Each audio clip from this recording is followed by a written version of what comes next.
Assalamualaikum warahmatullahi wabarakatuh. Alhamdulillahirabbil alamin.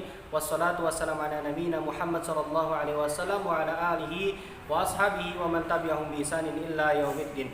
Rabbi shrah li sadri wa yassir li amri wa hlul 'uqdatam min lisani yafqahu qawli. Baik anak soleh dan soleha yang dirahmati Allah Subhanahu wa taala, para penuntut ilmu yang budiman. Di sini pertemuan pertama pada mata pelajaran tauhid. Ya, di sini Pak Salam hanya memulai sedikit saja, yaitu mempelajari atau membahas tentang pentingnya tauhid dalam kehidupan sehari-hari yang harus benar-benar ditanam di dalam hati-hati kita. Ya, baik anak soleh dan soleha, sebelum memulai kegiatan belajar mengajar, alangkah baiknya kita berdoa kepada Allah Subhanahu wa taala terlebih dahulu, karena dengan begitu kita akan mendapatkan ilmu yang berbarokah dan ilmu itu akan berguna baik untuk kita sendiri maupun untuk orang lain. Anak soleh dan soleha yang dirahmati Allah Subhanahu wa taala, isti'adah dan doaan. A'udzu billahi minasyaitonir rajim. Bismillahirrahmanirrahim. Raditu billahi rabba wa bil islami dina wa bi Muhammadin nabiyyan wa rasula. Rabbi zidni ilma warzuqni fahma. Allahumma faqqini fid din. Amin amin ya rabbal alamin. Semoga dengan kita berdoa kepada Allah Subhanahu wa taala, kita dapat memahami apa yang akan kita pelajari pada hari ini. Anak soleh dan soleha yang dirahmati Allah Subhanahu wa taala, pentingnya tauhid dalam kehidupan sehari-hari harus benar-benar kita tanam dalam hati kita. Di mana berkata Syekh Muhammad bin Abdul Wahab, yang akan Pak Salam bacakan dalam bukunya, nanti bukunya anak soleh dan soleha akan mendapatkan buku tauhid kelas 6 seperti ini. Ya. Aku memohon kepada Allah Subhanahu wa taala yang Maha Mulia, Rabb Arsy yang agung, agar mengurusi kaummu di dunia dan akhirat. Jadi Allah Subhanahu wa taala adalah Tuhan, satu-satunya Tuhan yang berhak disembah oleh kita. Ya, Allah berhak disembah. Hanya Allah lah yang kita sembah, tidak yang lain. Tidak ada sekutu baginya. Ya, di mana Allah Subhanahu wa taala telah mengatur alam dunia ini, alam semesta diatur begitu rapinya, dan juga mengurusi manusia-manusia di dunia maupun di akhirat. Menjadikanmu sebagai orang yang penuh berkah dimanapun kamu berada. Dengan kita taat kepada Allah Subhanahu wa taala, dengan kita taat kepada Allah Subhanahu wa taala, menjalankan perintah sholat, puasa, zakat dan lain sebagainya, kita taat kepada Allah, apalagi sholat 5 waktu yang tidak pernah kita tinggalkan, maka Allah Subhanahu wa taala akan memberikan keberkahan dimanapun kita berada. Ya, kemudian dikatakan lagi, dan agar menjadikanmu termasuk orang yang apabila diberi nikmat maka akan bersyukur. Ya, anak soleh dan soleha perlu diperhatikan. Ketika kita diberikan nikmat oleh Allah Subhanahu wa taala, maka yang harus kita lakukan adalah bersyukur dengan mengucapkan kalimat alhamdulillah. Apakah hanya itu saja? Tidak. Ketika kita mendapatkan nikmat, maka yang harus kita lakukan selain mengucapkan kata alhamdulillah, kita harus senantiasa taat, istiqomah taat kepada Allah Subhanahu wa taala, melaksanakan ibadahnya, terutama masalah sholat.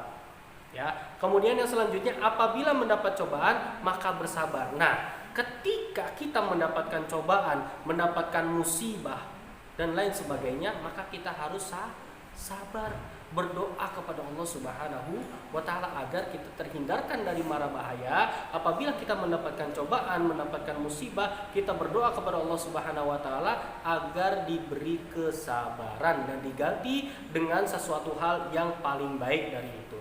Yang selanjutnya, dan apabila berdosa maka segera minta ampun. Ketika kita melakukan suatu dosa, ya, maka kita meminta ampun kepada Allah, ucapkan istighfar, astagfirullah.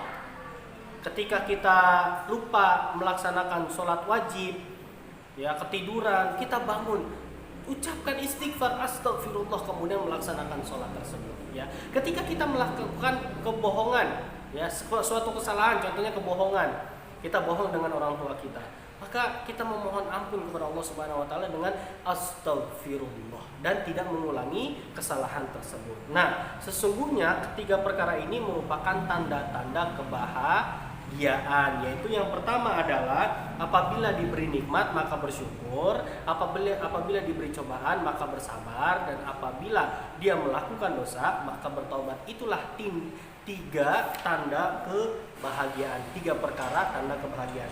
Anak soleh dan soleh yang dirahmati Allah Subhanahu wa taala, Allah Subhanahu wa taala berfirman di dalam surat Az-Zariyat ayat 56,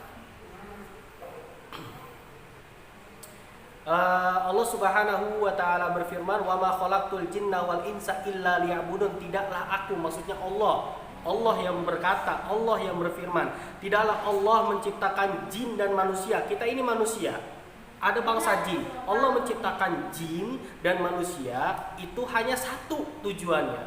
Apa? Untuk beribadah, supaya mereka beribadah kepadaku, maksudnya beribadah kepada Allah Subhanahu wa taala. Itu tujuan kita hidup, beribadah kepada Allah Subhanahu wa taala. Yang apabila kita beribadah, ya, maka dunia akan mengikuti kita.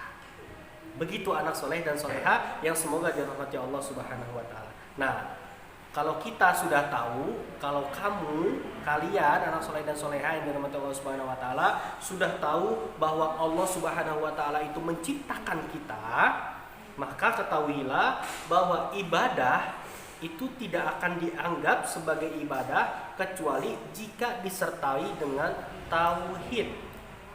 Ya, pasalam ulangi. Ibadah tidak akan dianggap ibadah apabila tidak disertai dengan tauhid. Ya, kita mentauhidkan Allah Subhanahu wa taala.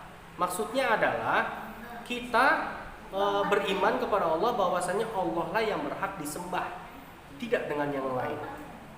Ya, itu maksudnya. Seperti halnya sholat, ya, sholat tidak akan dikatakan sholat apabila tidak disertai dengan toharo. Apa itu toharo? Toharo itu adalah bersuci.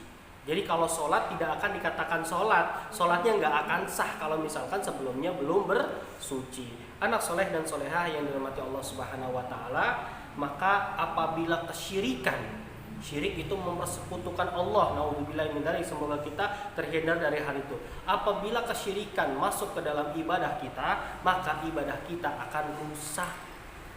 Maka dari itu setiap kali kita ibadah maka harus diiringi dengan tauhid. Kita beribadah kepada Allah Subhanahu wa taala. Pasalam tekankan di sini, Tuhan kita adalah Allah yang berhak disembah, tidak dengan yang lain. Kita yakin seyakin-yakinnya. Ya, kita yakin seyakin-yakinnya 100%, 1000%, bahkan berjuta-juta persen lebih dari itu harus yakin bahwasanya Allah lah yang berhak disembah dan Allah adalah Tuhan kita. Baik anak soleh dan soleh yang dirahmati Allah Subhanahu wa taala, mungkin itu pada pertemuan pertama pada mata pelajaran tauhid yang dapat Pak Salam sampaikan. Apabila Pak Salam ada salah kata, Pak Salam mohon maaf yang sebesar-besarnya. Tugasnya adalah anak soleh cukup menyaksikan video ini aja, dipahami. Apabila ada yang belum dipahami, silakan japri ke Pak Salam, tanya ke Pak Salam secara langsung ya. Baik anak soleh dan soleha, minggu depan kita akan masuk lebih dalam tentang materi tauhid. Pak Salam tegaskan, Tuhan kita hanyalah Allah Subhanahu wa ta'ala. Mungkin itu aja dari Pak Salam. Kita baca doa kafaratul majlis. Subhanakallahumma wa bihamdika asyhadu an la ilaha illa anta astaghfiruka wa atubu ilaik. Wabillahi taufiq wal hidayah. Assalamualaikum warahmatullahi wabarakatuh.